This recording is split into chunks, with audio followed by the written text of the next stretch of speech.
며칠 전부터 아들이 유난히 전화를 자주 걸어왔습니다. 아버지, 이번 주말에 시간 되세요? 시간이야 있지. 은퇴한 사람이 뭐가 바쁘겠냐? 그럼 이번 토요일 저녁에 저희 집으로 오실 수 있으세요? 제가 아는 지인이 홍어 삼합을 하는데 아버지 홍어 좋아하시잖아요. 홍어 삼합? 네, 특별히 좋은 걸로 구했어요. 목포에서 직송으로 온 거래요. 제가 준비할 테니까 이번에는 저희 집으로 오세요.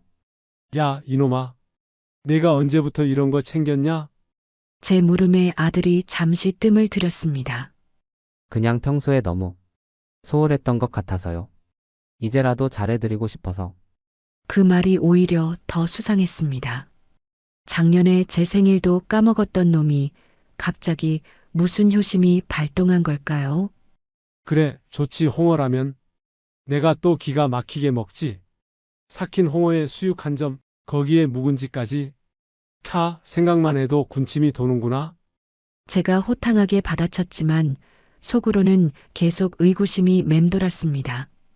그럼 이번 주 토요일 저녁 6시에 뵐게요. 아버지 꼭 오셔야 돼요. 전화를 끊고 나서도 저는 한참 동안 휴대폰 화면을 들여다봤습니다. 통화 시간 3분 42초. 평소라면 30초도 안 돼서 바쁘니까 끊어요 하며 끝났을 대화였죠. 뭔가 이상했습니다. 30년 넘게 살아온 직감이 경고음을 울리고 있었습니다. 야, 너 얼굴이 왜 그리 심각해? 옆에 앉은 박전우가 제 어깨를 툭 쳤습니다. 저는 그제야 제가 소주잔을 든 채로 멍하니 있었다는 걸 깨달았죠. 아니야, 별거 아니야. 별거 아닌데 왜 술잔을 5분째 들고만 있어? 마시지도 않고. 우리 아들이 갑자기 저녁 먹자고 전화하네. 홍어 삼합해준다 카더라. 그 말에 좌중이 술렁였습니다. 오호, 자식이 효도하네. 야, 니는 좋겠다. 우리 아들놈은 전화도 안 한다. 작년 설날에도 안 왔어. 며느리가 친정 가자고 했다나 뭐라나. 허허, 네가 옛날에 애를 어떻게 굴렸는지 생각해봐라. 맨날 군대식으로 기합 주고 다 인과응보야. 뭐, 이 자식이. 전우들이 웃음을 터뜨렸습니다. 여전히 왁자지껄한 분위기였죠. 한번 해병은 영원한 해병. 필승. 구호와 함께 잔이 부딪혔습니다. 근데 정말 이상하긴 해. 제가 중얼거렸습니다. 뭐가? 월요일부터 매일 전화를 했어. 안부 묻고 건강 걱정하고 30년 만에 처음이야. 이 전우가 젓가락으로 안주를 집으며 말했습니다. 돈 필요한가 보지. 아니면 보증 서달라고 하든가. 그럴 수도 있겠네. 하지만 그것도 아닌 것 같았습니다. 돈이 필요하면 돌려서 말하지 않고 단도직입적으로 말하는 게 제 아들의 스타일이었으니까요. 혹시 며느리가 임신한 거 아니야? 손주 생기면 부모한테 잘하고 싶어지잖아. 글쎄, 그런가? 그럴 수도 있겠다 싶으면서도 뭔가 다른 이유가 있을 것 같은 불안감은 사라지지 않았습니다. 야, 그냥 가서 맛있게 먹고 와. 자식이 해준다는데 뭘 그리 복잡하게 생각해. 저는 억지로 웃으며 고개를 끄덕였습니다. 주말 저녁 저는 지팡이를 짚고 아들네 집으로 향했습니다. 그래, 이놈이 드디어 철이 드나 보다. 집 앞 정류장에서 503번 버스를 기다렸습니다. 버스에서 내렸습니다. 초가을 바람이 볼을 스쳤습니다. 시원하다기보다는 서늘했죠. 아파트 단지 입구에서 잠시 멈춰섰습니다. 1204호. 숫자를 되뇌다 보니 갑자기 이상한 생각이 들었습니다. 왜 굳이 집으로 초대했을까?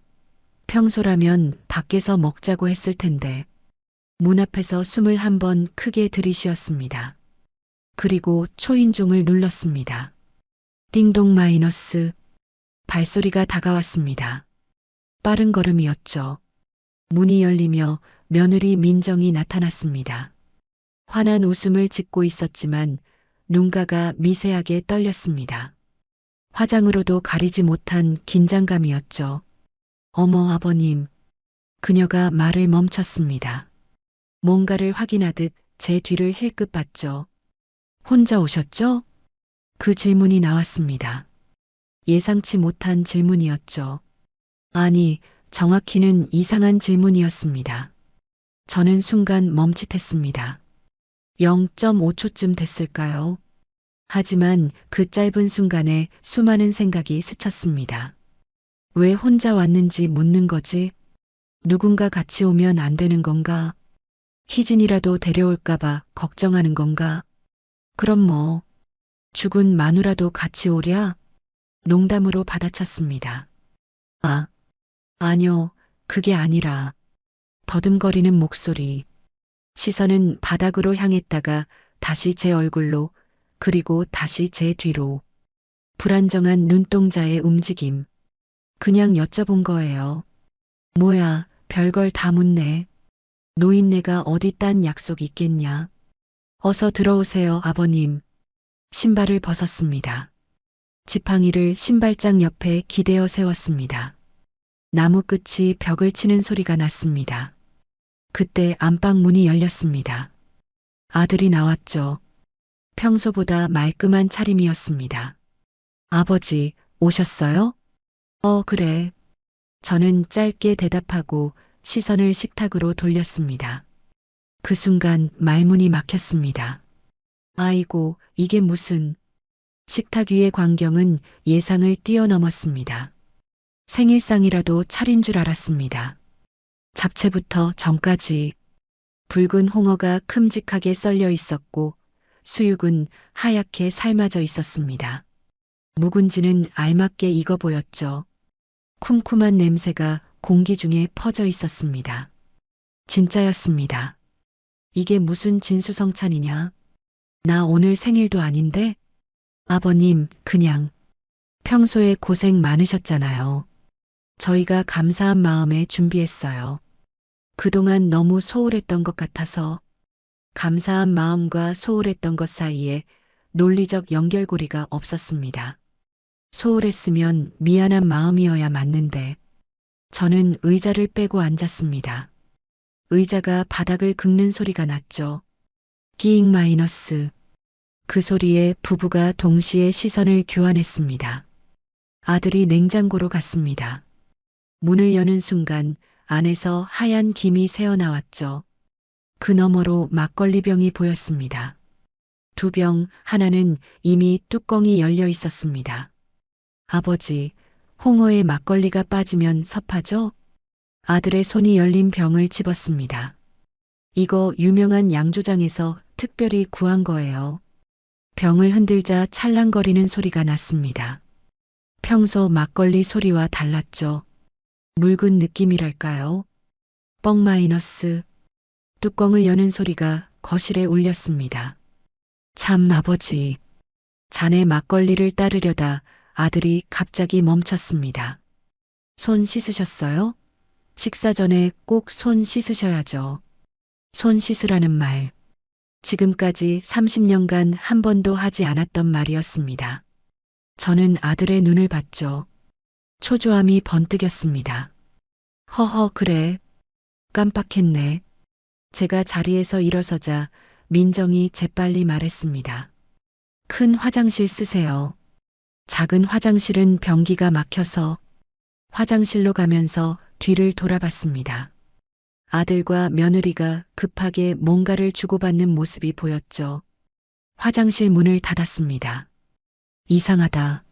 뭔가 이상해. 비누를 문지르면서도 계속 생각했습니다. 왜 굳이 손을 씻으라고 했을까? 왜 큰 화장실로 보냈을까? 저 사이에 뭘 하려고? 화장실 문을 열었습니다. 아이고, 시원하다.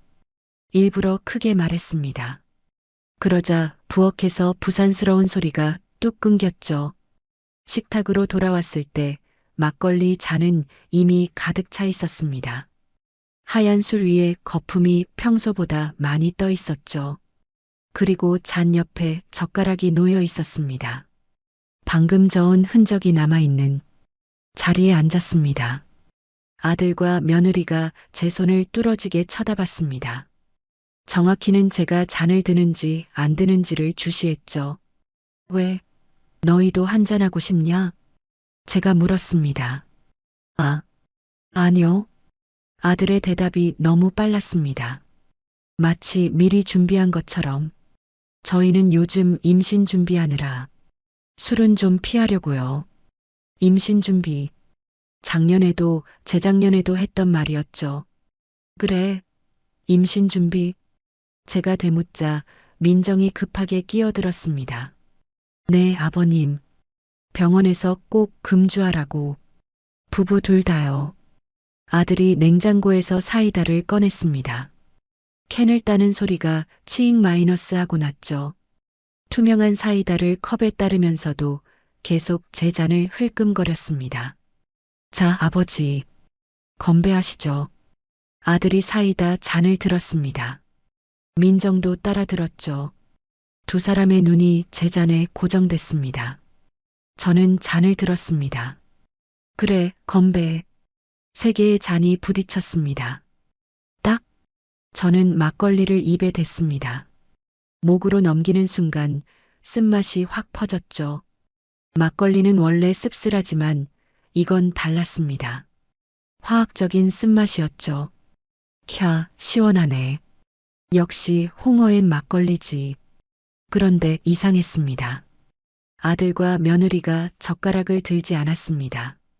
그저 제가 먹는 모습만 뚫어지게 봤죠. 너희는 왜 안 먹어? 아, 저희는 조금 이따 먹을게요. 아버지 먼저 드세요. 민정의 대답이었습니다. 먼저 드세요라는 말에 이상한 강조가 있었죠.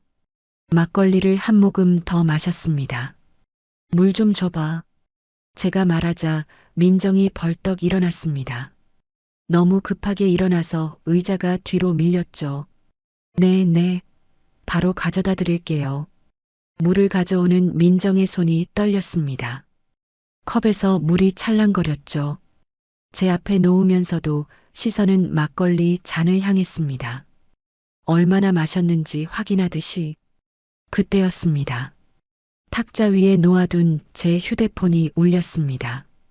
따르릉 마이너스 벨소리가 거실 안에 크게 울려 퍼졌죠. 아들과 며느리의 얼굴이 순간 경직됐습니다. 두 사람이 빠르게 시선을 교환했죠. 그 눈빛에는 불안이 스쳤습니다. 저는 천천히 휴대폰을 집어들었습니다. 전화 안 받으실 거예요? 민정이 물었습니다. 평범한 질문처럼 들리려 했지만 목소리에 긴장이 묻어났죠. 받아야지. 제가 통화 버튼을 누르자 두 사람이 숨을 죽였습니다. 짧게 대답했습니다. 아빠. 희진의 목소리가 평소와 완전히 달랐습니다. 다급함을 넘어서 절박했죠. 마치 벼랑 끝에 선 사람이 마지막으로 외치는 것처럼. 지금 어디세요? 집이세요? 아니. 그럼 어디? 희진의 숨소리가 거칠었습니다. 달리고 있는 게 분명했죠. 전화기 너머로 자동차 경적 소리와 발걸음 소리가 뒤섞여 들렸습니다. 밥 먹고 있다. 어디서요? 누구랑? 아들 집. 그 순간 전화기 너머에서 무언가 떨어뜨리는 소리가 났습니다. 탁 하는 둔탁한 소리. 아마 희진이 들고 있던 뭔가를 놓친 것 같았죠. 그리고 폭발하듯 외쳤습니다. 아빠, 설마 지금 오빠 집이에요? 거기 오빠랑 새언니랑 있어요? 목소리가 떨렸습니다. 공포와 절망이 뒤섞인 떨림이었죠. 그 자리에서 젓가락 내려놔요. 절대 더 먹지 마세요. 아무것도 마시지 마세요. 야야, 왜 이래, 갑자기. 제가 일부러 침착하게 물었습니다. 아들과 며느리를 의식하면서 마치 별일 아닌 것처럼. 호들갑 떨지 마라. 호들갑이 아니에요. 아빠. 희진의 목소리가 울먹였습니다. 제가 다 확인했어요. 어제 밤새 확인했어요. 뭘 확인했다는 거야? 제가 물었습니다. 아들이 제 표정을 살피고 있었죠. 아빠 보험료, 생명보험. 희진이 헐떡이며 말했습니다. 수익자가 전부 새언니 앞으로 바뀌어 있었어요. 순간 제 손이 멈췄습니다. 젓가락을 든 채로 세 개 보험 다요. 전부 다. 희진의 목소리가 점점 높아졌습니다. 아빠가 사인한 거 아니잖아요. 제가 관리하던 보험인데 제 동의도 없이. 이건 위조예요. 문서 위조. 보험 수익자. 그 단어가 머릿속에서 종을 쳤습니다. 땡 마이너스하고. 언제? 한 달 전, 두 달 전, 석 달 전. 하나씩 시간차 두고 바꿨더라고요. 들키지 않으려고. 희진이 울부짖었습니다. 총 보험금이 3억이에요. 오빠랑 새언니가 아빠 목숨을 노리는 거예요. 그 순간 모든 퍼즐이 맞춰졌습니다. 며칠 전부터의 이상한 전화들. 꼭 오셔야 돼요라는 간절함. 혼자 오셨냐는 확인. 손 씻으라며 자리를 비우게 한 것. 막걸리의 이상한 쓴맛. 아빠, 듣고 계세요? 희진이 울면서 외쳤습니다. 아들과 며느리가 제 얼굴을 뚫어지게 보고 있었습니다. 아빠, 제가 지금 가고 있어요. 경찰도 불렀어요. 10분이면 도착해요. 희진의 발걸음 소리가 더 빨라졌습니다. 제발 아무것도 드시지 마세요. 제가 늦으면 정말. 목소리가 끊겼습니다. 저는 희진의 절박한 목소리를 들으며 잠시 눈을 감았습니다. 딸아이가 이렇게 울면서 절규하는 건 처음이었습니다. 아내가 죽었을 때도 이렇게까지는 울지 않았는데, 그리고 눈을 뜬 순간 결심이 섰습니다. 그래, 알았다. 아빠, 내 말 다 들었어. 아빠, 괜히가 아니라 정말로. 그래, 신경 써줘서 고맙다. 그리고 통화 버튼을 눌러 전화를 끊었습니다. 띡, 통화 종료음이 울렸습니다. 휴대폰을 천천히 내려놓으며 저는 아들과 며느리를 번갈아 봤습니다. 두 사람은 제가 무슨 말을 할지 숨죽여 기다리고 있었죠. 희진과 무슨 대화를 나눴는지, 얼마나 알게 됐는지 가늠하려는 눈빛이었습니다. 누구였어요? 아들이 조심스럽게 물었습니다.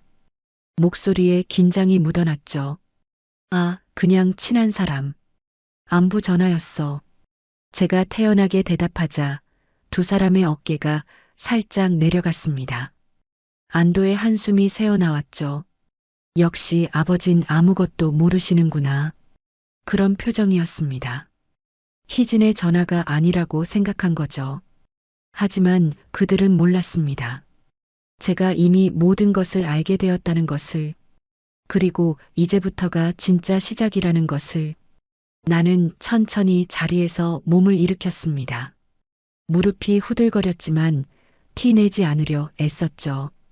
오른손으로 식탁 모서리를 짚었다가 놨습니다. 아들과 며느리는 제 모든 동작을 주시했습니다. 아버지, 어디 가세요? 아들의 목소리에 당황함이 묻어났습니다. 아직 약이 충분히 듣지 않았을 텐데 왜 일어서는지 이해가 안 가는 표정이었죠. 아직 식사 다 안 하셨는데. 민정이 덧붙였습니다.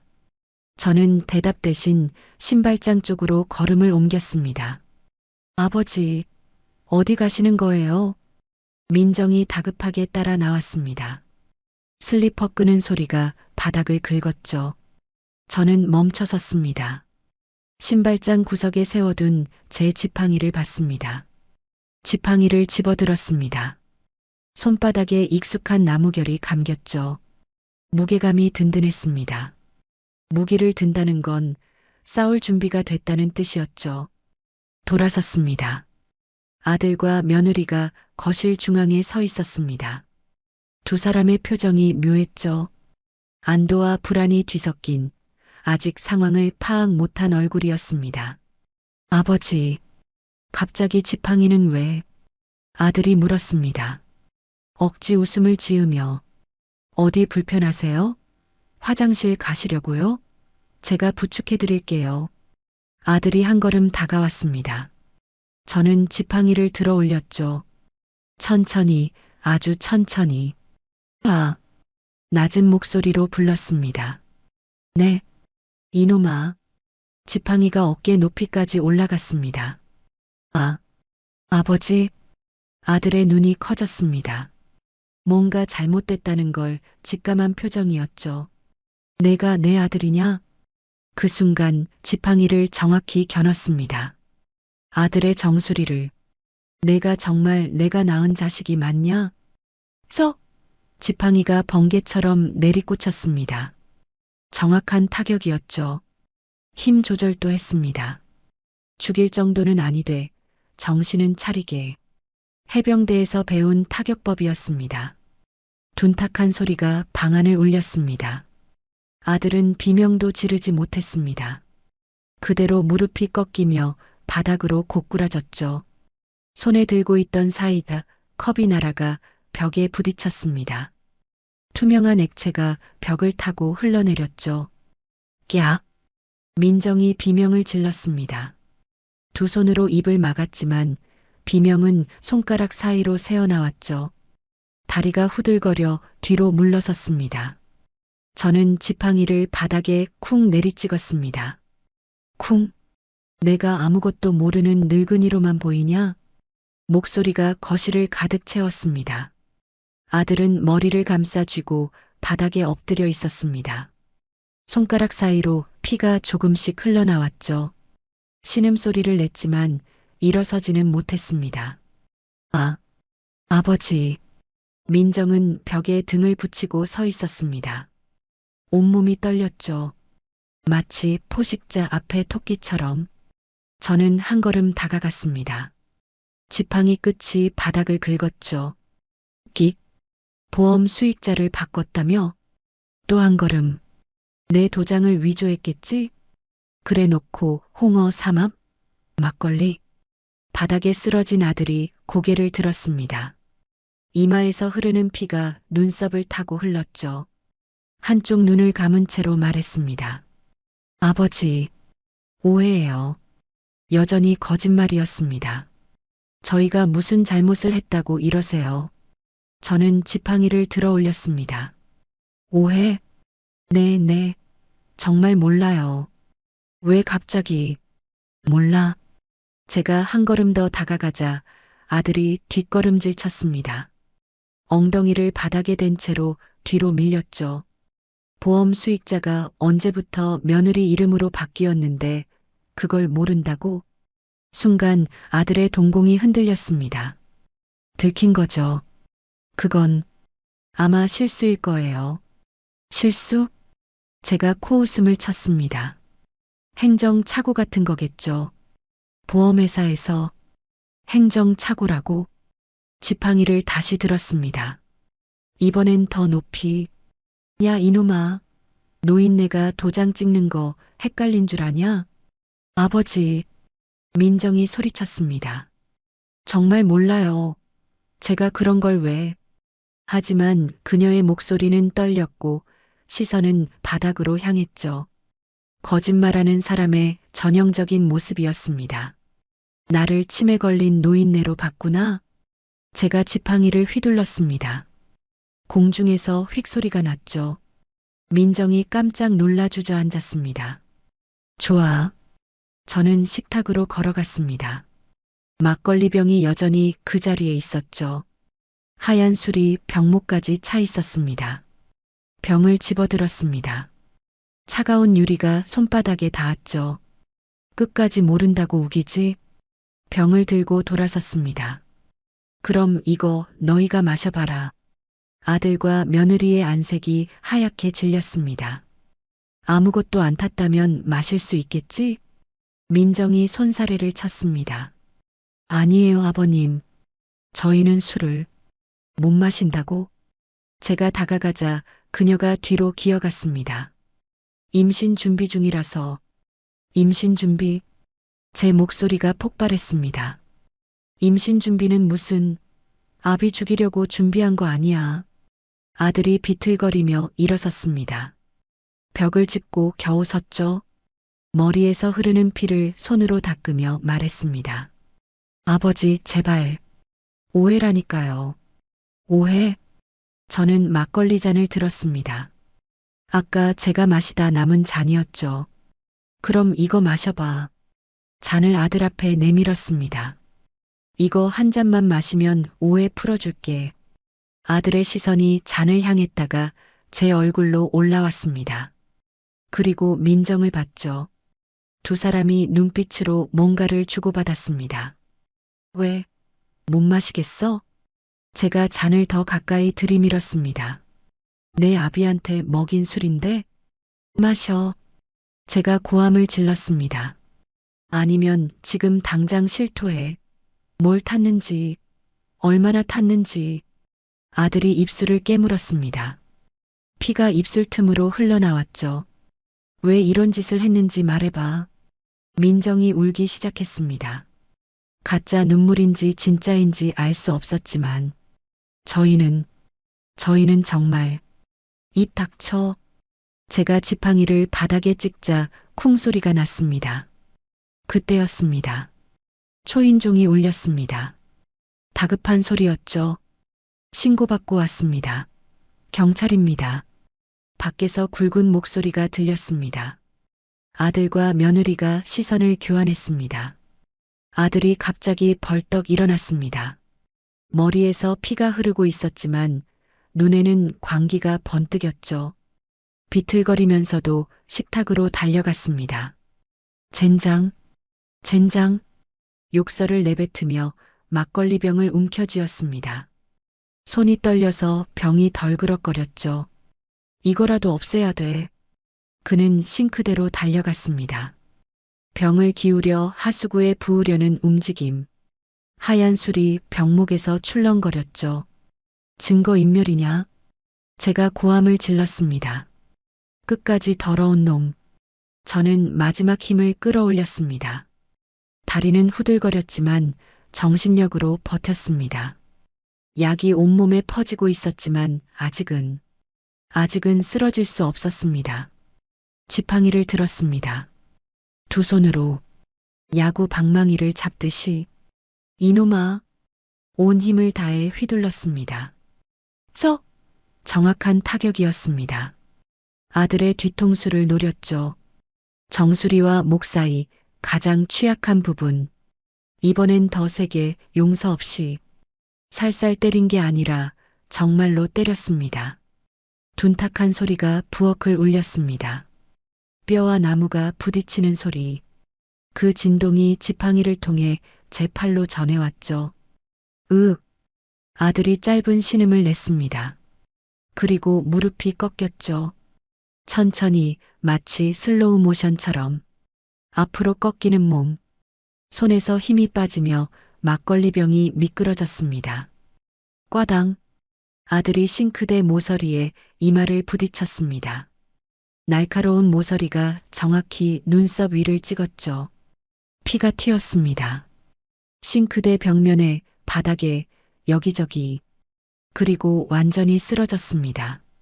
마치 전원이 꺼진 로봇처럼 픽하고 동시에 막걸리병이 손에서 완전히 빠져나갔습니다. 병이 바닥으로 떨어졌죠. 1초도 안 되는 짧은 시간이었지만 제 눈엔 느리게 보였습니다. 병이 회전하면서 떨어지는 모습이. 병이 바닥에 부딪혔습니다. 다행히 깨지지는 않았지만 입구로 하얀 술이 콸콸 쏟아졌죠. 막걸리가 바닥에 퍼졌습니다. 하얀 물결처럼. 그리고 그 순간 냄새가 확 퍼졌습니다. 막걸리 특유의 쿰쿰한 냄새. 하지만 그것만이 아니었죠. 역한 약품 냄새, 병원 냄새 같기도 하고 소독약 냄새 같기도 한 화학적 냄새였습니다. 민정이 비명을 질렀습니다. 남편이 쓰러지는 모습을 보고 얼굴이 하얗게 질렸죠. 두 손으로 머리를 감싸쥐고는 뒷걸음질 쳤습니다. 살인이에요, 이건. 이상한 말이었죠. 자기들이 절 죽이려 했으면서. 민정은 안방으로 뛰어갔습니다. 슬리퍼가 벗겨졌지만 신경도 쓰지 않고 맨발로 뛰었죠. 쾅! 문을 세게 닫았습니다. 그리고 찰칵! 잠금 장치 돌리는 소리. 오지 마. 오면 죽여버릴 거야. 아들은 바닥에 엎드린 채 꼼짝도 하지 않았습니다. 얼굴이 바닥에 닿아 있었고 팔은 이상한 각도로 꺾여 있었죠. 완전히 의식을 잃은 것 같았습니다. 숨을 쉬는지도 확실하지 않았습니다. 피가 머리에서 흘러나와 막걸리와 섞였습니다. 하얀 술이 점점 붉게 물들었죠. 기괴한 광경이었습니다. 저는 지팡이를 바닥에 짚고 헐떡였습니다. 숨이 가빴습니다. 심장이 터질 것처럼 뛰었죠. 이제 70이 넘은 노인의 심장으로는 버티기 힘든 상황이었습니다. 이놈아, 아들을 내려다보며 중얼거렸습니다. 내가 해병대에서 배운 게 뭔지 아냐? 다리가 후들거렸습니다. 무릎이 덜덜 떨렸죠. 하지만 억지로 버텼습니다. 끝까지 버티는 거다. 죽어도 쓰러지지 않는 거야. 하지만 몸은 정직했습니다. 약이 이미 상당히 퍼진 상태였죠. 쿵쿵쿵. 현관문을 두드리는 소리가 더 커졌습니다. 더 급박해졌죠. 경찰입니다. 응답하세요. 젊은 남자 목소리였습니다. 쿵쿵쿵쿵. 안에 계신 분, 괜찮으십니까? 이번엔 다른 목소리, 좀 더 나이 든 목소리였죠. 신고받고 왔습니다. 문 안 여시면 강제 진입합니다. 머릿속이 빙글빙글 돌기 시작했습니다. 막걸리에 탄 약이 이제야 본격적으로 효과를 발휘하는 것 같았죠.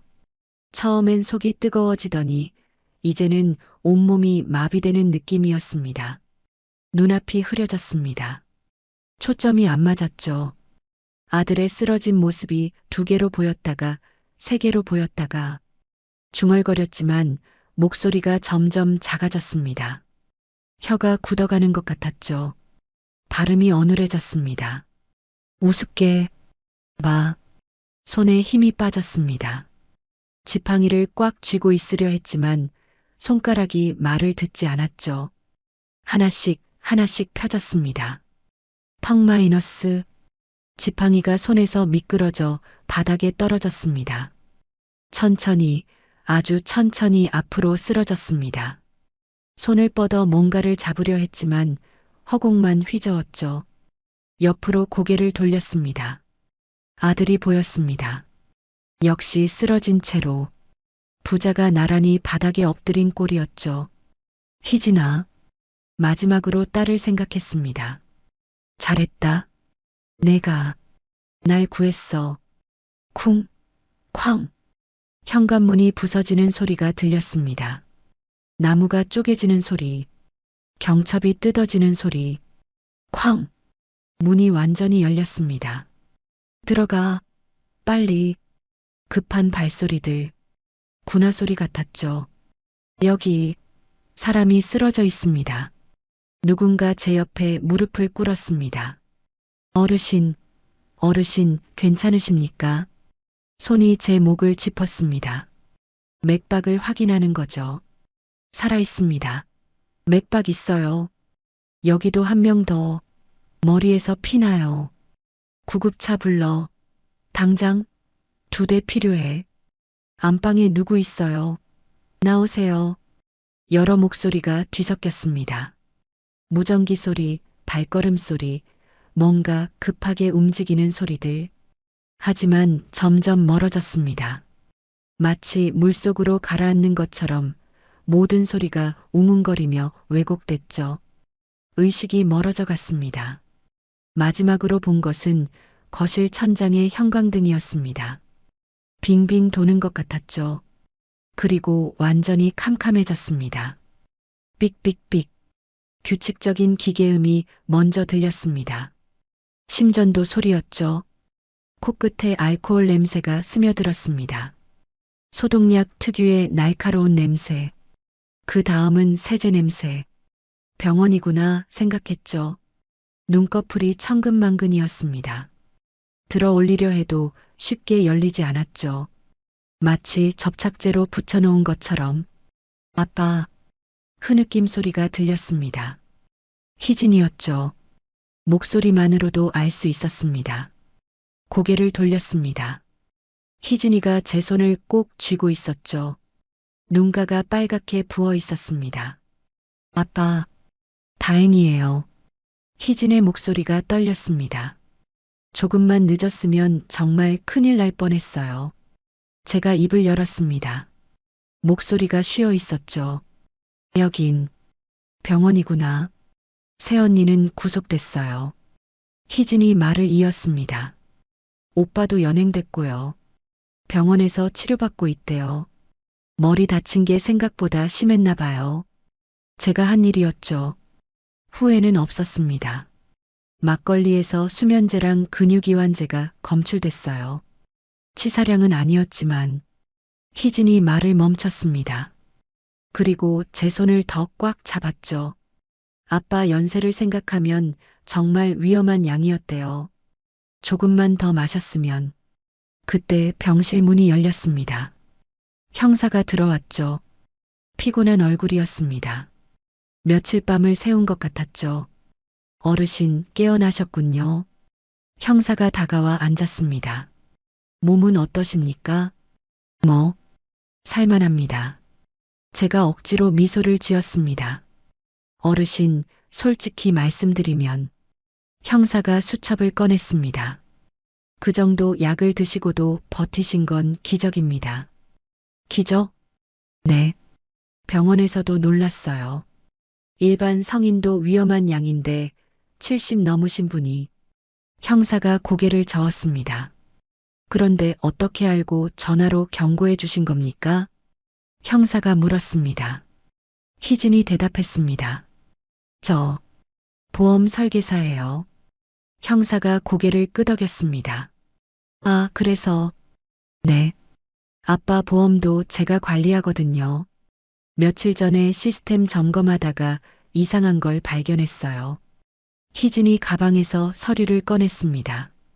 수익자가 전부 새언니 이름으로 바뀌어 있었어요. 세 개 보험 모두요.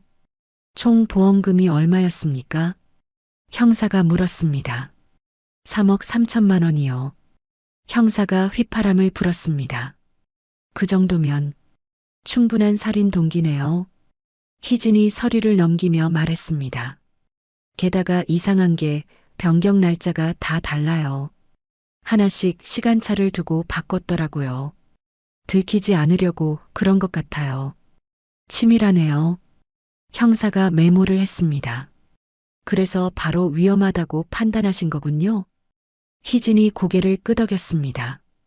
아빠가 그런 걸 동의하실 분이 아니거든요. 특히 저한테 말도 없이요. 그래서 확신했어요. 뭔가 큰일을 꾸미고 있다고.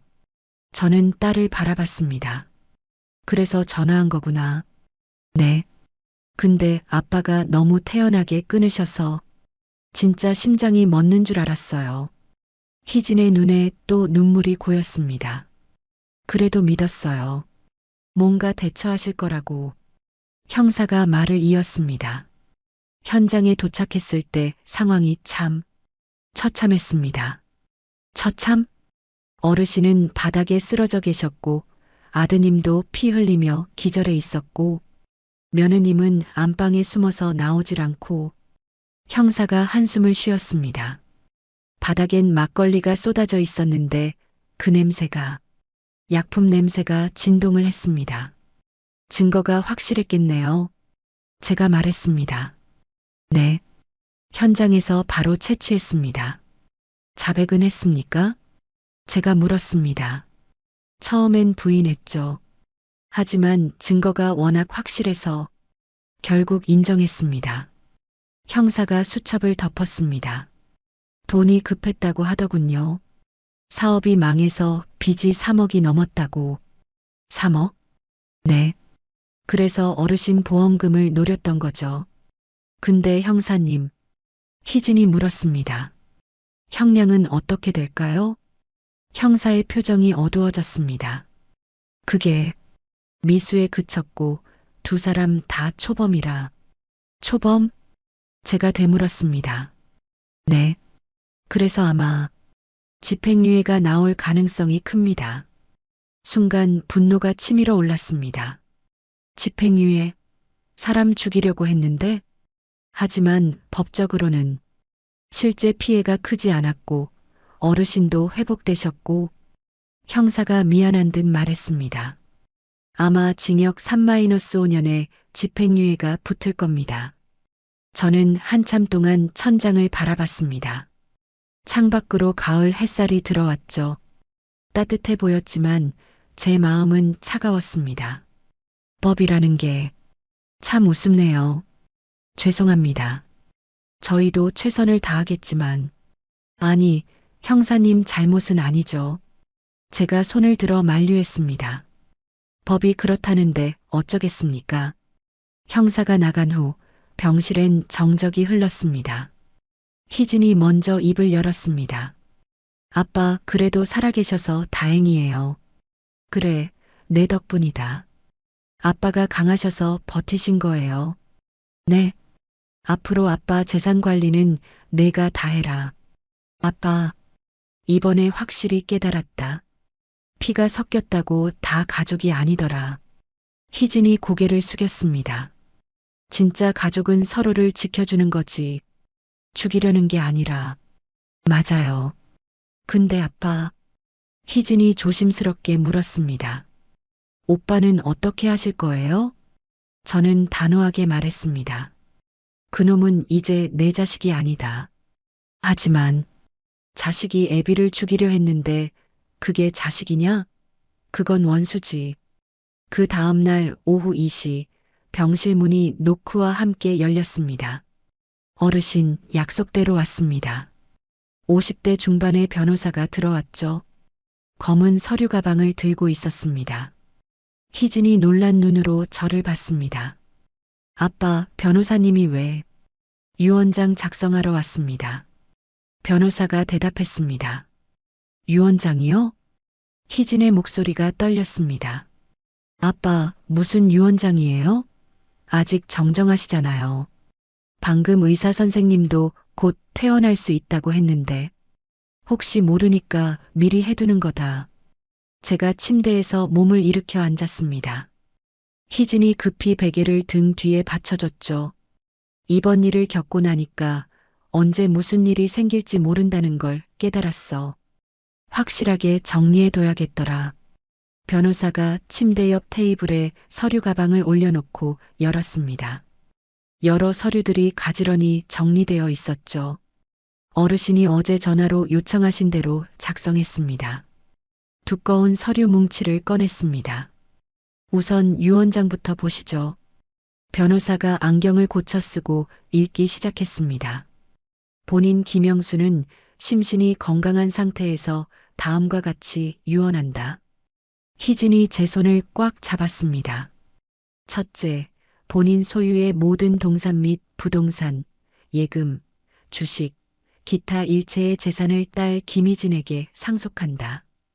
오빠는요? 희진이 물었습니다. 복잡한 표정이었죠. 미움과 연민이 교차하는. 변호사가 다음 장을 넘겼습니다. 둘째, 아들 김민수는 상속에서 완전히 배제한다. 완전히요? 네. 어르신이 특별히 강조하셨습니다. 변호사가 설명을 이어갔습니다. 유류분도 청구 못하게 했습니다. 특별한 사유를 명시해서요. 특별한 사유가 뭔가요? 존속살인 미수는 민법상 상속 결격 사유가 됩니다.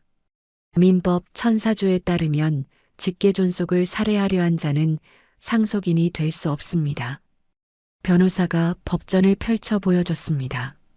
경찰 조서와 검찰 기록을 첨부했습니다. 법적으로 완벽합니다. 아드님이 나중에 이의를 제기해도 받아들여지지 않을 겁니다. 저는 서류를 한 장 한 장 읽어봤습니다. 꼼꼼하게 작성되어 있었죠. 빈틈이 없었습니다. 여기 사인하시면 됩니다. 변호사가 펜을 건넸습니다. 몽블랑 만년필이었죠. 제가 서명하려는 순간 희진이 말했습니다. 아빠, 정말 괜찮으세요?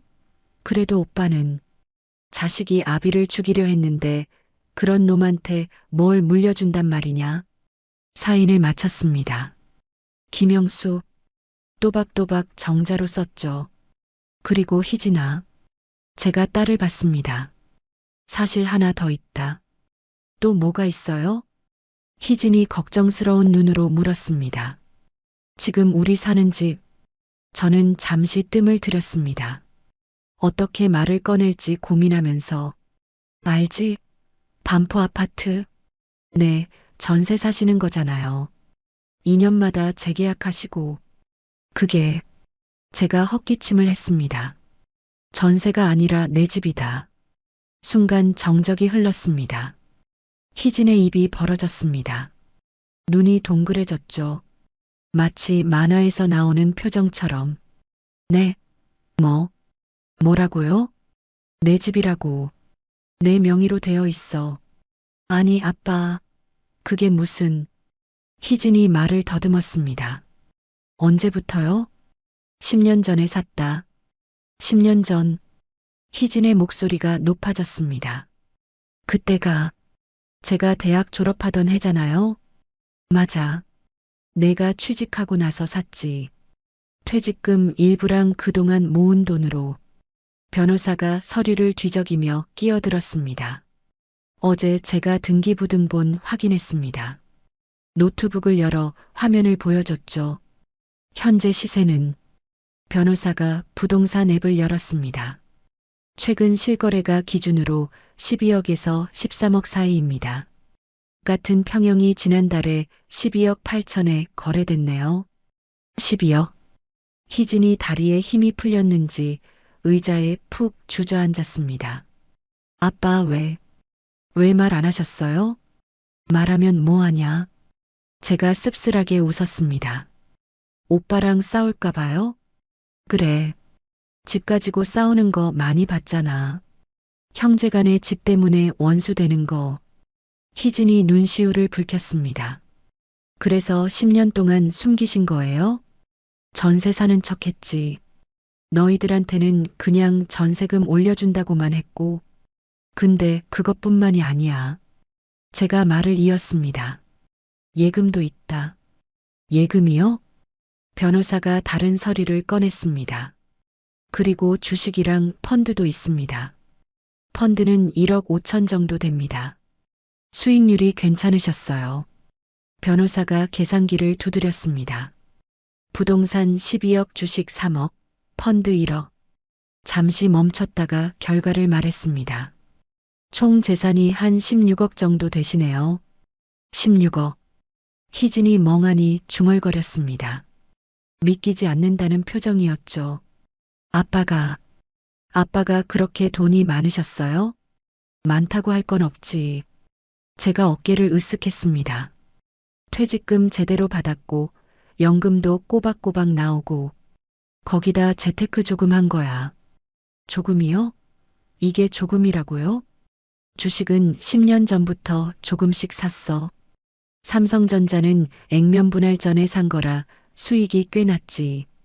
희진이 한참을 말없이 앉아 있었습니다. 충격이 큰 것 같았죠. 아빠, 혹시 오빠는 이거 알았어요? 모르지. 알았으면 진작에 달라고 했을 거야. 그럼 오빠는 아빠가 가난한 줄. 그래서 더 쉽게 그런 짓을 했겠지. 보험금 3억이면 큰 돈이라고 생각했을 거야. 아이러니했습니다. 아들이 조금만 기다렸으면 8억은 받을 수 있었을 텐데 욕심 때문에 모든 걸 잃었으니 그게 다 내 거다. 제가 희진을 똑바로 봤습니다. 아빠, 대신 조건이 있다. 조건이요? 아빠 잘 모셔라. 희진이 피식 웃었습니다. 눈물이 그렁그렁한 채로. 그게 무슨 조건이에요? 100살까지 살 거니까. 30년은 더 모셔야 될 거다. 200살까지 사셔도 모실게요. 희진이 제 손을 꽉 잡았습니다. 근데 아빠, 정말 다 저한테 주셔도 돼요? 너무 많은데. 많긴 뭐가 많아. 내가 날 살렸잖아. 그건 당연한 거고요. 당연한 게 어딨어. 오빠는 날 죽이려 했는데. 변호사가 서류를 정리하며 말했습니다.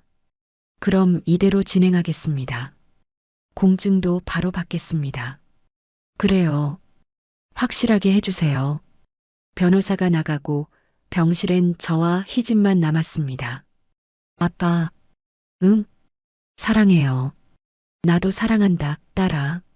창밖으로 가을 햇살이 들어왔습니다. 16억이라는 돈보다 더 값진 건 진짜 가족이 옆에 있다는 것이었죠. 며칠 후 저는 퇴원했습니다. 병원 로비에서 희진이 휠체어를 밀어줬죠. 사실 혼자 걸을 수 있었지만 딸이 고집을 부렸습니다. 아빠, 아직 무리하시면 안 돼요. 의사 선생님도 조심하라고 했잖아요. 자동문이 열리자 밖으로 나왔습니다. 가을 공기가 상쾌했습니다. 입원실의 소독약 냄새에서 벗어나니 살 것 같았죠. 수진이 주차장에서 차를 빼오는 동안 저는 병원 입구 벤치에 앉아 있었습니다. 그때였습니다. 저 멀리서 익숙한 실루엣이 보였습니다. 아들이었습니다.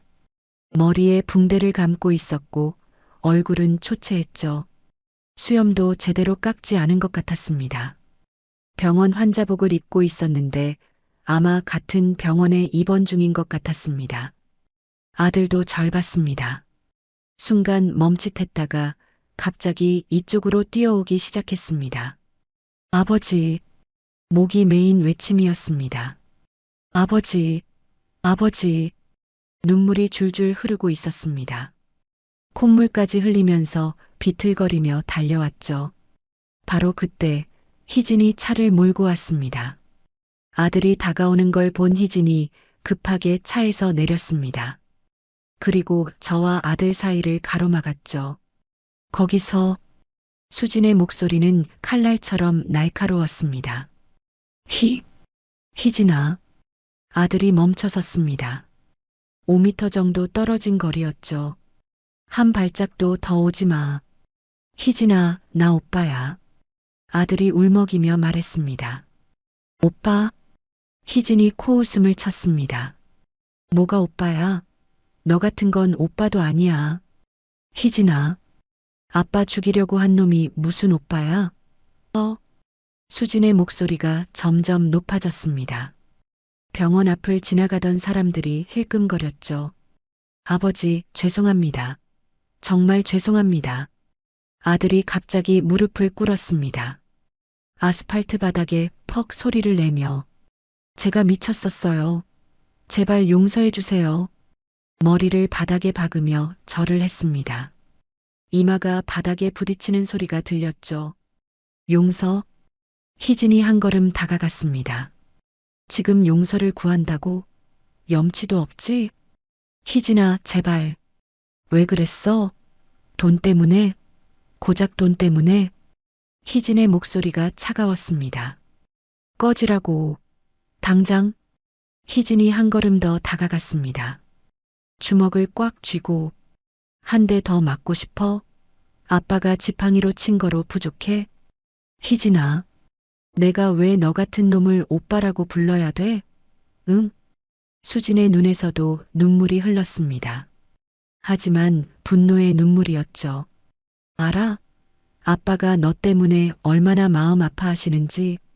아들이 고개를 들었습니다. 얼굴이 눈물과 콧물로 범벅이었죠. 나도 후회해. 후회하면 뭐해? 이미 저지른 걸. 희진이 소리쳤습니다. 너 혹시 알아? 아빠 재산이 16억이 넘는다는 거? 아들의 눈이 커졌습니다. 뭐라고? 16억이야. 너가 그냥 착하게 살았으면 절반은 받았을 거야. 수진이 비웃었습니다. 근데 너는 고작 3억 보험금 때문에 아빠를 죽이려 했지. 바보 같은 놈. 아들의 얼굴이 더욱 일그러졌습니다. 그런. 이제 와서 후회해? 늦었어. 넌 이제 한 푼도 못 받아. 상속 결격자거든. 희진아, 제발. 한 번만. 뭐가 한 번만이야.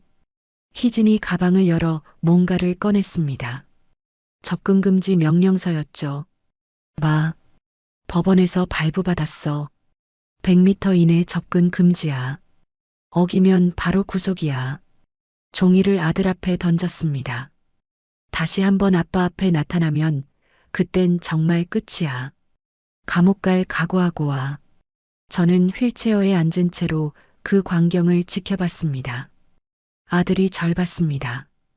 애원하는 눈빛이었죠. 아버지. 한 말씀만. 제가 입을 열려는 순간 수진이 막았습니다. 아빠, 말씀하지 마세요. 저런 놈한테 할 말 없어요. 그리고 다시 아들을 향해 돌아섰습니다. 꺼져. 당장. 경찰 부르기 전에. 희진이 휴대폰을 꺼내 들었습니다. 아들이 비틀거리며 일어섰습니다. 한 걸음, 두 걸음 뒤로 물러섰죠. 그리고 돌아섰습니다. 아버지, 죄송합니다. 마지막으로 한마디 남기고 절뚝거리며 병원 안으로 들어갔습니다. 희진이 제 앞으로 돌아왔습니다. 손이 떨리고 있었죠. 방금까지의 강한 모습은 사라지고 이제는 그냥 딸이었습니다. 아빠, 괜찮으세요? 응. 제가 너무 심했나요? 저는 고개를 저었습니다. 아니다. 잘했어. 희진이 제 휠체어를 밀며 차로 향했습니다. 다시는 이런 일 없을 거예요. 그래. 불쌍하다는 생각이 들었지만 동정은 하지 않았습니다. 차가 출발하면서 사이드 미러를 봤습니다. 아들이 여전히 그 자리에 서 있었죠. 점점 작아지다가 사라졌습니다. 후회하세요? 희진이 물었습니다. 뭘? 오빠를 그렇게 보내는 거요. 저는 고개를 저었습니다. 자기가 선택한 길이다. 대가는 치러야지. 일주일 후 재판 소식이 들려왔습니다. 예상대로였죠. 아들은 징역 2년에 집행유예 3년, 며느리는 징역 1년에 집행유예 2년. 역시 솜방망이네요. 희진이 씁쓸하게 말했습니다. 그래도 민사소송은 할 거다. 제가 말했습니다. 정신적 피해 보상으로 얼마든 받아낼 수 있어. 그게 무슨 의미가 있어요? 오빠네는 빚이 3억이라면서요. 의미가 있지. 놈들이 평생 그 빚 갚으며 살아야 한다는 거. 희진이 차를 몰며 말했습니다. 아빠, 이제 저희 집 근처로 이사 오세요. 그럴까? 네. 제가 매일 찾아뵐게요. 반찬도 해드리고. 패 끼치는 거 아니냐? 무슨 패예요? 아빠가 저 살려주셨는데. 신호등에 멈춰서자 희진이 제 손을 잡았습니다. 이제 진짜 가족끼리 잘 살아요. 그래. 저는 창밖을 봤습니다. 거리엔 사람들이 바쁘게 오갔죠. 각자의 삶을 살면서. 그래도 살아있으니 다행이다. 속으로 생각했습니다. 앞으로 남은 인생은 덤이야. 여러분, 오늘의 이야기 어떠셨나요? 아들은 조금만, 정말 조금만 참았더라면 어땠을까요? 아버지의 재산이 16억이나 되었잖아요. 그냥 기다렸다면, 효도했다면 최소한 절반인 8억은 받을 수 있었을 겁니다. 아니, 어쩌면 아버지가 감동해서 더 많이 물려주셨을지도 모르죠. 하지만 욕심이 앞섰습니다. 당장의 빚 3억 때문에 아버지의 목숨을 노렸고 결국 모든 것을 잃었습니다. 혹시 그 술에 뭔가 문제라도 있는 거야? 문제요? 그럼 마셔봐. 문제 없다면 못 마실 이유도 없잖아. 알겠어요. 그리고는 술을 단숨에 삼켰습니다. 그때였습니다. 민정이 갑자기 목을 움켜쥐더니 거칠게 기침을 하기 시작했습니다. 콜록콜록. 아들은 얼굴이 사색이 되어 달려왔습니다. 민정아, 왜 그래? 민정아? 민정은 기침을 멈추지 못하고 몸을 앞으로 구부린 채 입가에서 새빨간 피를 쏟아냈습니다. 순간 모두의 얼굴이 경악으로 일그러졌습니다. 피 묻은 손으로 땅을 짚은 민정이의 시선이 천천히 제 쪽으로 향했습니다. 어떻게 알았어? 1970년 서울 성북구 도남동. 민준이가 5살이 되던 해 정숙 씨는 큰 결심을 했습니다. 동네 언니들이 경기도 안양에 작은 가게라도 하나 차리면 서울보다 장사가 잘 된다고 귀띔해 준 거예요. 정수가 너 같이 억척스러운 사람이면 분식집이라도 하나 차리면 대박 날 거야. 그래? 근데 자본금이 있어야 할 거 아니야? 에이, 뭐 얼마나 되겠어? 전세 보증금하고 가게 보증금이면 되는데 내가 그동안 모은 돈으로 충분해. 정숙 씨는 고민 끝에 안양으로 이사를 결정했습니다. 서울 변두리 반지하 방을 정리하고 안양 번화가 근처에 작은 전셋집을 구했어요. 그리고 1층 상가에 민준이네 김밥 천국이라는 작은 분식집을 차렸습니다. 엄마, 우리 가게 이름에 내 이름이 들어갔어. 그래, 민준아. 이 가게는 너를 위해 차린 거야. 엄마가 열심히 일해서 너 대학까지 보낼 거야. 처음엔 손님이 별로 없어서 걱정이었는데 정숙 씨의 정성스러운 음식 솜씨가 입소문을 타면서 점점 단골들이 늘어났어요. 김밥은 재료를 아끼지 않고 꽉꽉 싸서 드렸고 라면은 계란과 파를 넉넉히 넣어서 끓였습니다. 가격도 다른 곳보다 조금 저렴하게 받았어요. 사장님, 여기 김밥이 제일 맛있어요. 고마워요. 자주 오세요. 가게를 연 지 3년쯤 지났을 때 우연한 기회가 찾아왔습니다. 어느 날 정장을 입은 중년 남성이 가게에 들어왔어요. 김밥 한 줄과 우동을 시키더니 맛있게 드시는 모습이었습니다. 사장님, 이 건물 주인이 누구신지 혹시 아세요? 네? 왜 그러시는데요? 제가 부동산 중개업을 하는데 이 건물을 팔려고 하시는 것 같더라고요. 혹시 관심 있으시면. 정숙 씨는 귀가 번쩍 뜨였습니다. 그동안 가게 장사가 잘 돼서 제법 돈이 모였거든요. 얼마 정도 하는데요? 위치가 좋은 곳이라 좀 비싸긴 해요. 대략 8천만 원 정도요. 8천만 원. 정숙 씨에게는 천문학적인 금액이었지만 그동안 악착같이 모은 돈과 전세 보증금을 합치면 불가능한 건 아니었어요. 지금 전세로 사는 것보다 내 건물을 갖는 게 나을까? 고민 끝에 정숙 씨는 과감하게 그 건물을 샀습니다. 1층은 본인이 분식집을 계속 운영하고 2층과 3층은 세를 놓기로 했어요. 이모님과 처음 만난 건 추운 겨울이었어요. 그때 이모님은 정말 처참한 상황이었죠. 새벽, 집 앞에서 누군가 울고 있는 소리가 들렸습니다. 나가보니 온몸에 멍투성이인 여자가 쪼그리고 앉아 계시더군요. 아줌마, 무슨 일이세요?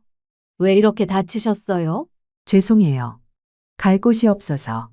잠깐만 여기 앉아 있을게요. 이모님은 남편을 피해 집을 나왔다고 하시더라고요. 10년 넘게 맞고 살았는데 그날 밤은 정말 죽을 뻔했다면서요. 정숙 씨 그 모습을 보고 가만히 있을 수가 없었습니다. 일단 집으로 들어오세요. 치료부터 받으시고요. 아니에요. 괜찮아요. 무슨 소리예요? 사람이 이렇게 다쳤는데 그냥 두고 볼 수 있나요? 정숙 씨 이모님을 집으로 데려와 상처를 치료해드리고 따뜻한 밥도 차려드렸습니다. 괜찮으시다면 우리 집에서 함께 사시는 게 어때요? 빈 방도 하나 있고 그렇게 이모님은 저희 집에서 함께 살게 되었습니다. 이모님은 정말 마음씨가 고우신 분이었어요. 제가 부탁하지도 않았는데 집안일을 도와주시고 맛있는 반찬도 만들어주시고. 사모님 제가 해드릴 수 있는 건 이것밖에 없어요. 그때 은혜를 어떻게 갚아야 할지. 이모님, 그런 말씀 마세요. 우리 서로 의지하며 사는 거지 무슨 은혜예요. 이모님도 제 아들을 자식처럼 아껴주셨고 덕분에 아들도 건실하게 자랐습니다. 민준이는 엄마의 기대에 부응하듯 공부를 열심히 했습니다. 중학교 때는 반에서 10등 안에 들었고 고등학교에 진학해서는 더욱 성적이 올랐어요. 고3 겨울 드디어 대학 합격 발표가 났습니다. 엄마, 됐어. 서울대 경영학과 합격했어. 정말? 정말이야? 정숙 씨는 아들을 끌어안고 기쁨의 눈물을 흘렸습니다. 20년간의 호럼이 고생이 헛되지 않았다는 생각에 가슴이 벅찼어요. 민준아, 아빠가 하늘에서 얼마나 기뻐하실까? 엄마는 너만 이렇게 자라준 것만으로도 세상을 다 가진 기분이야. 대학 입학식 날 정숙 씨는 새 옷을 입고 민준이와 함께 서울대 캠퍼스를 걸었습니다. 여보, 우리 아들 이렇게 훌륭하게 컸어요. 당신이 목숨 걸고 지켜준 아이가 이제 이렇게 멋진 어른이 됐어요. 민준이는 대학을 졸업한 후 대기업에 취직했습니다. 엄마, 이제 내가 돈 벌어서 엄마 편하게 해드릴게요. 우리 민준이가 이렇게 듬직하게 컸구나. 민준이가 30이 되던 해 결혼한다는 소식을 전해왔습니다. 엄마, 저 결혼하려고요. 정말? 어떤 여자야? 회사 후배인데 정말 좋은 사람이에요. 이번 주말에 소개해드릴게요. 정숙 씨는 며느리가 될 사람을 만나는 날이 기다려졌습니다. 어떤 분일까? 아들이 좋아할 만큼 예쁘고 착한 분일까? 상상만으로도 설렜어요. 그런데 며느리 민정을 처음 만났을 때 정숙 씨는 묘한 기분이 들었습니다. 민정은 분명 예쁘고 똑똑해 보였지만 어딘지 모르게 차가운 느낌이 있었거든요. 어머님, 안녕하세요. 이민정이라고 합니다. 아, 그래요. 반가워요. 우리 민준이가 평소에 얘기를 많이 했어요. 네, 민준 오빠가 어머님 자랑을 많이 하시더라고요. 대화는 예의 바르게 진행됐지만 민정의 눈빛에서는 진심 어린 정이 느껴지지 않았습니다. 마치 형식적인 인사를 하는 것 같았어요. 첫 만남이라 긴장해서 그런가 보다. 시간이 지나면 편해지겠지. 정숙 씨는 그렇게 생각하며 며느리를 받아들이기로 했습니다. 결혼식을 올리고 신혼여행을 다녀온 후 민준 부부는 서울에서 신혼살림을 차렸습니다. 정숙 씨는 가끔 서울에 올라가 아들 부부를 만났는데 만날 때마다 민정의 태도가 조금씩 달라지는 걸 느꼈어요. 어머님께서 오시면 저희도 신경 쓰이고 불편해할 것 같아서요. 작은 일들이었지만 점점 쌓여가면서 정숙 씨는 서운함을 느끼기 시작했습니다. 그래도 아들이 행복해하는 모습을 보면 참을 만했어요. 아들은 민정을 정말 사랑하는 것 같았거든요. 며느리가 좀 차갑긴 하지만 내 아들만 행복하면 돼. 나는 참으면 되는 거야. 하지만 민정의 진짜 속마음은 따로 있었습니다. 어느 날 며느리는 아들에게 넌지시 말을 꺼냈어요. 여보, 어머님이 갖고 계신 그 건물 꽤 괜찮은 것 같은데? 응, 위치가 좋긴 해. 왜? 어머님 연세도 있으시고 혼자 관리하시기 힘드실 텐데 우리가 도와드리면 어떨까? 민주는 아무 생각 없이 고개를 끄덕였습니다. 그래, 어머니도 나이가 있으시니까 우리가 좀 도와드려야지. 민정의 입가에 미묘한 미소가 떠올랐습니다. 벌써부터 그 건물이 자신의 것인 양 계산하고 있었거든요. 이렇게 해서 정숙 씨와 며느리 사이에 본격적인 갈등이 시작되었습니다. 며칠 후 저는 이모님과 함께 차를 마시며 이야기를 나누고 있었습니다. 이모님, 요즘 민정이가 자꾸 건물 관리를 도와주겠다고 하는데 어떻게 생각하세요? 이모님은 차잔을 내려놓으며 심각한 표정을 지었습니다. 어머님, 절대 그 건물 넘겨주시면 안 돼요. 왜요? 아들 부부가 도와주겠다는데. 어머님, 제가 남편한테 당한 일 기억하시죠? 그 사람도 처음엔 도와주겠다며 제 통장을 맡았어요. 그러다가 나중엔 모든 걸 제 맘대로 할 수 없게 됐죠. 이모님의 목소리에 걱정이 가득했습니다. 며느리 본 눈빛이 요즘 달라 보여요. 뭐랄까 느낌이 싸해요. 사모님 조심하세요. 재산이 있는 어르신들한테는 누구든 친절할 수 있어요. 하지만 그 재산이 없어지면 태도가 확 바뀌죠. 이모님은 제 손을 꼭 잡으며 말했습니다. 그 건물은 사모님의 평생의 보루예요. 아들이라고 다 믿을 수 있는 건 아니에요. 특히 며느리가 부축이면 더 조심하셔야 해요. 이모님의 말을 들으니 왠지 불안한 마음이 들었습니다. 이모님이 옆에 계셔서 든든해요. 혼자였다면 어떻게 판단했을지. 제가 사모님한테 받은 은혜를 생각하면 이런 걱정해드리는 건 당연해요. 무슨 일이 있어도 사모님 편에 설 거예요. 며느리는 몇 번이나 제게 찾아와 말했습니다. 어머님, 이제 연세도 있으신데 건물명에 우리 쪽으로 돌려놓으시면 세금도 줄고 관리도 편해요. 다 우리 위에 번 거잖아요. 하지만 정숙 씨 고개를 저었습니다. 어떻게든 내 손으로 지켜야 한다고 생각했으니까요. 며느리는 제가 거절하자 처음엔 순순히 물러났습니다. 하지만 며칠 후 마트에서 우연히 동네 친구와 마주쳤을 때였습니다. 그 집 며느리가 지난번에 저희 가게에 와서 그러더라고요. 시어머니가 재산 때문에 너무 고집이 세다고. 정숙 씨 순간 멈칫했습니다. 뭐라고요? 아, 제가 입이 너무 가벼웠나요? 그런데 친정 어머니한테 전화 통화하는 걸 들었거든요. 가슴이 무너지는 것 같았습니다. 그날 저녁 정숙 씨 민정에게 직접 물어봤습니다. 민정아, 혹시 동네 사람들한테 우리 집 건물 이야기 한 적 있니? 민정은 순간 당황하는 표정을 지었다가 이내 웃으며 말했습니다. 어머님, 무슨 말씀이세요? 그런 얘기 누구한테 하겠어요? 하지만 그 눈빛이 어딘가 불안해 보였습니다. 이후로 민정의 태도는 조금씩 변했습니다. 예전처럼 다정한 며느리 역할을 하면서도 은근히 건물 이야기를 꺼내는 횟수가 늘어났습니다. 어머님, 제가 친구 엄마가 부동산 일하는데 요즘 상가 관리가 얼마나 복잡한지 아세요? 세무 신고도 까다롭고 임대료 관리도 힘들고 어머님 같은 분이 혼자 감당하기에는 너무 벅차실 거예요. 저희가 도와드리는 게 맞지 않을까요? 정숙 씨 그때마다 괜찮다. 아직 정정하니까라고 답했지만 민정의 눈빛에선 점점 초조함이 엿보였습니다.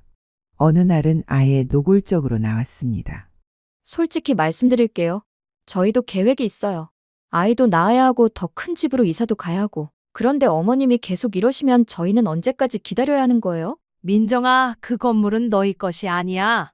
내가 살아있는 동안은 내 것이고 내가 죽으면 그때 아들이 물려받는 거야. 하지만 명예 이전을 미리 해두시면 세금도 많이 절약되고. 그런 건 내가 걱정할 일이 아니다. 그러자 민정의 얼굴이 순간 굳어졌습니다.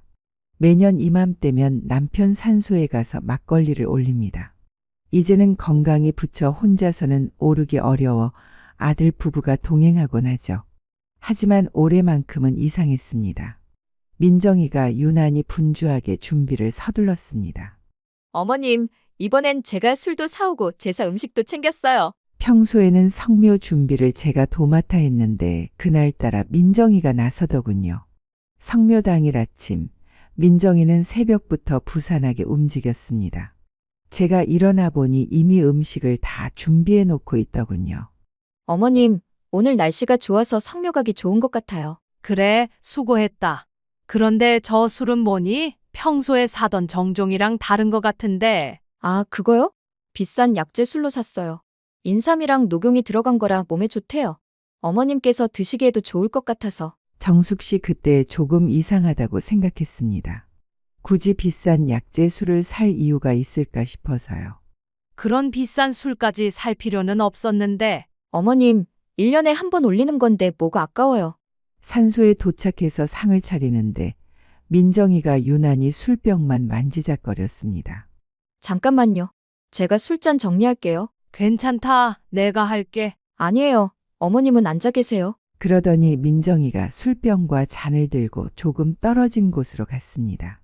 뭔가 정리한다고 하면서요. 저희와 함께 온 이모님이 상 정리를 도우러 다가왔습니다. 제가 정리 좀 도와드릴게요.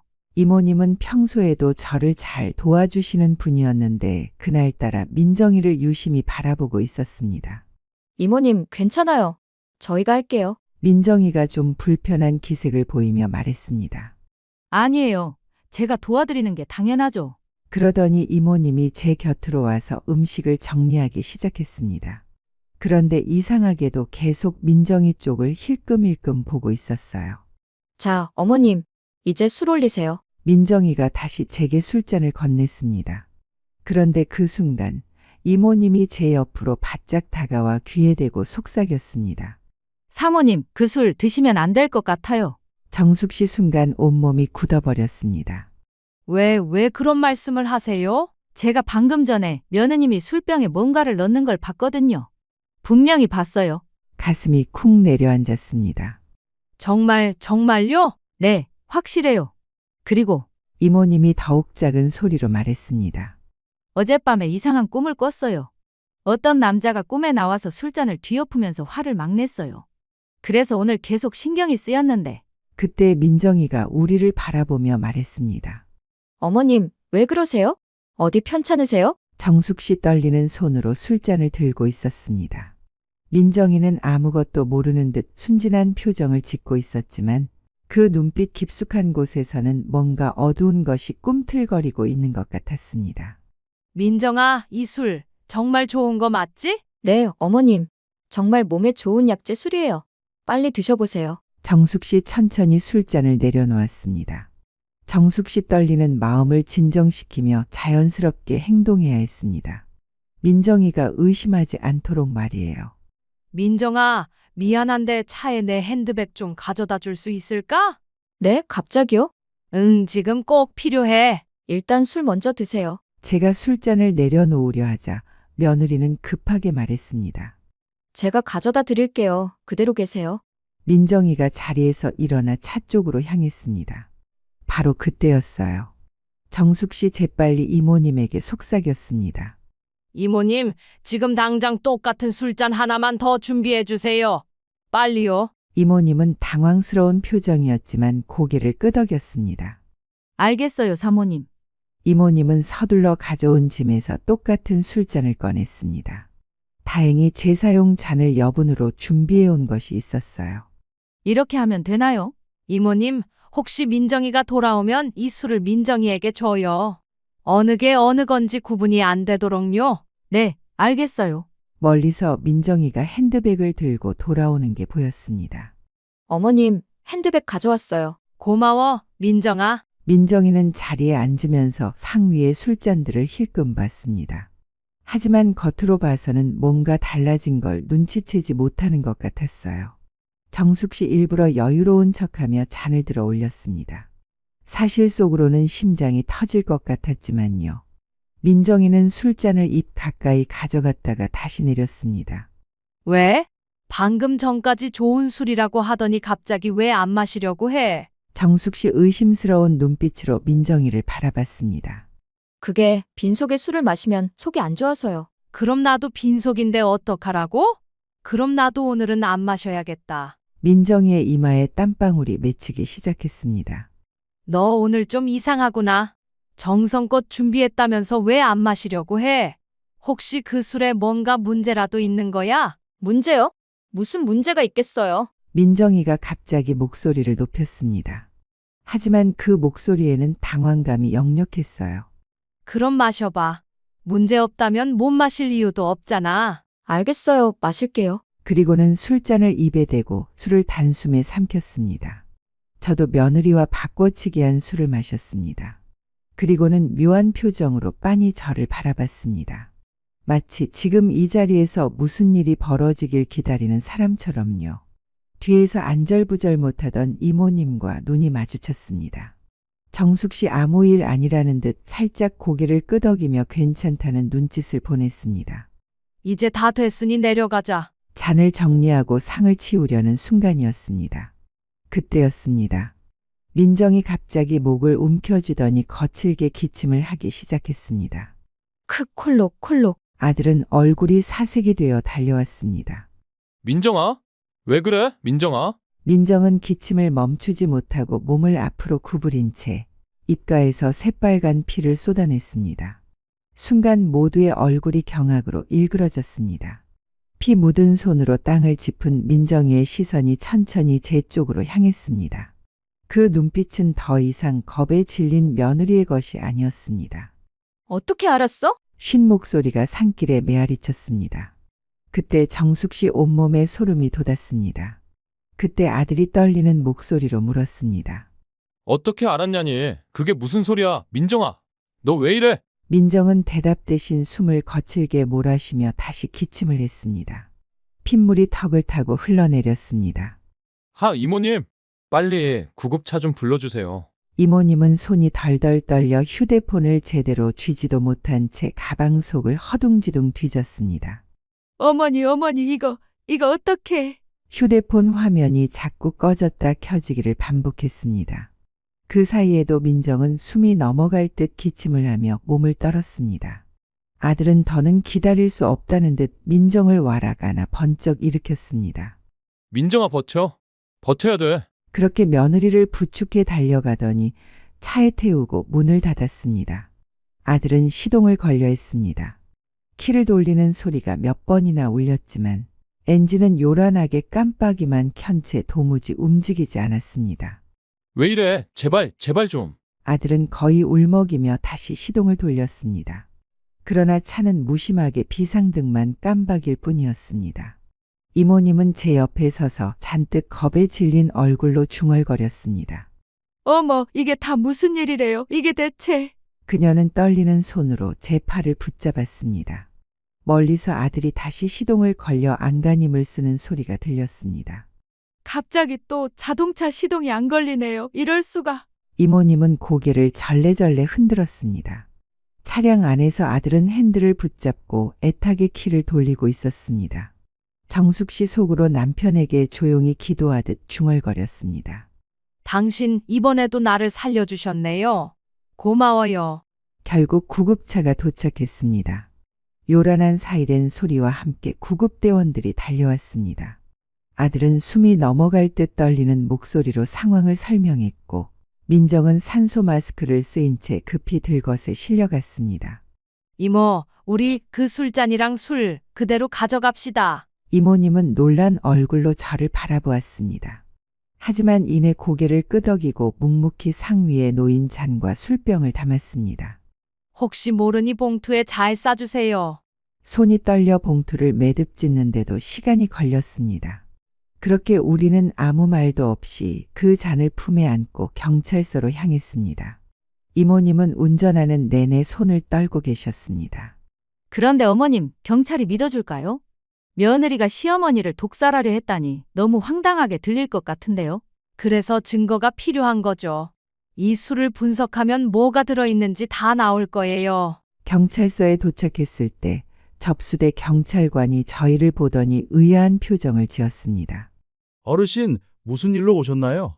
신고하러 왔습니다. 살인미수 사건이요. 살인미수요. 젊은 경찰관이 놀란 표정으로 저를 바라봤습니다. 네, 제 며느리가 저를 독살하려고 했어요. 어머님, 혹시 며느리분과 다투신 일이 있으신가요? 요즘 가족 간의 오해로 인한 신고가 많아서요. 오해가 아닙니다. 증거도 가져왔고요. 정숙 씨 봉투를 내밀었습니다. 접수대 경찰관은 잠시 동료와 상의한 후 저희를 형사과로 안내했습니다. 40대 중반쯤 되어 보이는 김 형사가 저희를 맞아주었습니다. 안녕하세요. 김철수 형사입니다. 어떤 일로 오셨는지 자세히 말씀해 주세요. 며느리가 오늘 성묘 가서 저에게 독이 든 술을 먹이려고 했습니다. 김 형사는 메모지를 꺼내며 진지한 표정을 지었습니다. 언제, 어디서 일어난 일인지부터 말씀해 주시겠어요? 오늘 10시쯤이었어요. 남편 산소에서요. 며느리가 평소와 달리 성묘 준비를 자청했고 특별한 약재 술을 준비했다고 했어요. 그런데 우리 이모님이 며느리가 술병에 뭔가를 넣는 걸 목격했다고 하더라고요. 김 형사가 이모님을 바라봤습니다. 정확히 뭘 보신 건가요? 이모님은 떨리는 목소리로 대답했습니다. 며느리분이 작은 봉지에서 하얀 가루 같은 걸 술병에 넣는 걸 봤어요. 그리고 어젯밤에 이상한 꿈도 꿨고요. 꿈은 나중에 듣고 일단 목격한 사실만 말씀해 주세요. 그래서 혹시 몰라서 사모님 술잔을 바꿔치기 했어요. 어떻게 바꿔치기를 하셨나요? 같은 잔에 같은 술을 따라서 며느리가 모르게 바꿨어요. 그랬더니 며느리가 술을 마신 후에 기침하며 피를 토했어요. 김 형사의 표정이 심각해졌습니다. 그 며느리분은 지금 어디에 계신가요? 병원 중환자실에 입원해 있어요. 일단 이 술잔을 국과수에 보내서 성분 분석해 보겠습니다. 얼마나 걸릴까요? 독성 검사는 보통 일주일 정도 걸립니다. 그 전에 병원에 입원 중인 며느리분의 혈액 검사도 의뢰해야겠네요. 말씀하신 내용과 증거물은 저희가 정식으로 수거하겠습니다. 김 형사는 증거물 보관 봉투에 번호를 매기며 서명했습니다. 어르신, 혹시 더 생각나는 게 있으시면 언제든 연락 주세요. 그리고 며느리분이 의식을 회복하면 저희가 직접 조사할 예정입니다. 네, 알겠습니다. 꼭 진실을 밝혀주세요. 그날부터 경찰은 본격적으로 조사에 들어갔습니다. 술 성분 분석, 민정이의 혈액 검사, 병원 CCTV 확인, 그리고 주변 인물들에 대한 조사까지 모든 것이 드디어 밝혀지려 하고 있었습니다. 며느리가 중환자실에 누워있는 동안 이모님과 함께 집에 돌아와 잠시 숨을 고르고 있었습니다. 며느리는 골든 타임을 아슬아슬하게 놓쳐서 한동안 의식도 잡히지 않았다 했습니다. 그렇게 며칠을 중환자실에 있다가 아주 운 좋게 살아남았습니다. 정숙 씨 그 소식을 들었을 때 조금도 슬프지 않았습니다. 솔직히 말해서 죽지 않길 바랐습니다. 꼭 살아서 자기가 저지른 일의 대가를 똑똑히 마주보게 하고 싶었습니다. 그리고 스스로 그 밑바닥까지 추락하는 꼴을 끝까지 보고 싶었습니다. 며칠 뒤 민정이가 혼자 눈을 떴을 때였습니다. 하얀 병실 천장이 어지럽게 흔들렸고 숨을 고르며 고개를 돌리자 침대 곁에 서 있는 낯선 남자들이 시야에 들어왔습니다. 그 순간 민정의 얼굴이 창백해졌습니다. 가장 앞에 서 있던 형사가 단호한 목소리로 말을 꺼냈습니다. 박민정 씨, 당신을 살인미수 혐의로 체포합니다. 그의 손에는 금속 수갑이 들려 있었습니다. 민정이 놀라 몸을 일으키려 했지만 아직 기운이 없어 고개조차 제대로 들지 못했습니다. 형사는 차갑게 시선을 떨구더니 병원 침대에 쇠로된 난간에 찰컥 소리를 내며 수갑을 걸었습니다. 민정의 손목은 그대로 난간에 고정되었습니다. 철제 수갑의 싸늘한 감촉에 민정의 숨소리가 얇게 떨렸습니다. 하지만 곧 민정이 정신을 차리고는 소리를 지르기 시작했습니다. 무슨 말씀이세요? 이게 뭐예요? 저 아무것도 안 했는데. 민정은 수갑이 채워진 손목을 흔들어대며 발 버둥쳤습니다. 이 수갑 당장 풀어요. 제가 뭘 잘못했다고 이래요. 전 환자라고요. 아픈 사람한테 이럴 수 있어요? 박민정 씨, 진정하시고 저희 말을 들어보시죠. 진정하라고요? 이 상황에서 어떻게 진정해요? 경찰 불러요. 경찰! 그때 김 형사가 천천히 입을 열었습니다. 자, 그렇게 찾으시던 경찰관 왔습니다. 김 형사는 자신의 수사 배지를 민정의 눈앞에 들이밀었습니다. 서울경찰청 강력계 김철수 형사입니다. 박민정 씨, 민정의 얼굴이 순간 굳어졌습니다. 경찰이 왔으니까 하실 말씀 있으시죠? 방금 전까지 억울하다고 하시지 않았나요? 저 정말 아무것도 몰라요. 그럼 어머님께 독이 든 술을 드리려고 한 것도 모르시는 건가요? 독이요? 그게 무슨 소리예요? 이미 국과수에서 성분 분석 결과가 나왔습니다. 당신이 준비한 술에서 치사량의 독성 물질이 검출되었어요. 그리고 당신의 혈액에서도 같은 성분이 나왔고요. 다행히 당신은 살았지만 만약 어머님이 드셨다면 아니에요. 저 그런 거 안 했어요. 누가 저한테 누명을 씌우는 거예요. 억울하시다면 조사받으실 때 자세히 해명하시면 됩니다. 김 형사는 냉정하게 대답했습니다. 당신은 변호사 선임을 할 수 있고 묵비권을 행사할 수 있습니다. 민정의 입에서는 더 이상 말이 나오지 않았습니다. 방금 전까지 그렇게 떠들어대던 목소리가 완전히 사라졌습니다. 민정이 병원에서 체포된 후 그녀를 둘러싼 모든 것들이 하나씩 무너지기 시작했습니다. 우리 딸이 그럴 리 없다. 며 적극적으로 변호했습니다. 하지만 국과수 분석 결과와 증거들이 하나씩 공개되자 태도가 바뀌었습니다. 민정아, 너 정말 그런 짓을 한 거니? 엄마, 나는... 너 이런 애였어? 친정 아버지는 더욱 차가웠습니다. 당장 우리하고 연을 끊어라. 더 이상 우리 딸 아니다. 그동안 민정을 지지했던 친정 가족들마저 등을 돌렸습니다. 아들은 즉시 이혼 소송을 제기했습니다. 부정한 행위로 인한 이혼이므로 재산 분할은 받을 수 없습니다. 변호사의 차가운 설명에 민정은 절망했습니다. 그동안 꿈꿔왔던 20억대 건물은 물론이고 함께 모은 재산 한 푼도 받을 수 없게 되었습니다. 심지어 결혼 전 민정이 모은 재산마저도 법정 다툼 과정에서 상당 부분을 변호사 비용으로 날려버렸습니다. 재판부는 민정에게 징역 5년을 선고했습니다. 피고인은 재산을 탐내 극히 악질적인 범죄를 저질렀습니다. 다만 미수에 그쳤고 초범인 점을 고려하여 징역 5년을 선고합니다. 교도소에 들어간 민정은 처음에는 여전히 억울하다며 항소를 준비했습니다. 하지만 시간이 지나면서 현실을 받아들일 수밖에 없었습니다. 이모님, 정말 고마워요. 이모님이 아니었다면 사모님, 그때 저를 구해주신 은혜를 이제야 조금 갚은 것 같아요. 그동안 그토록 탐냈던 20억 건물은 여전히 시어머니 명의로 남아있었고 민정은 그 건물과는 영원히 무관한 사람이 되었습니다. 정숙 씨 영정사진 앞에 앉아 조용히 말했습니다. 여보, 우리가 이겼어요. 당신이 저를 지켜주셨군요. 그 작은 상가 건물은 여전히 제 이름으로 남아 있습니다.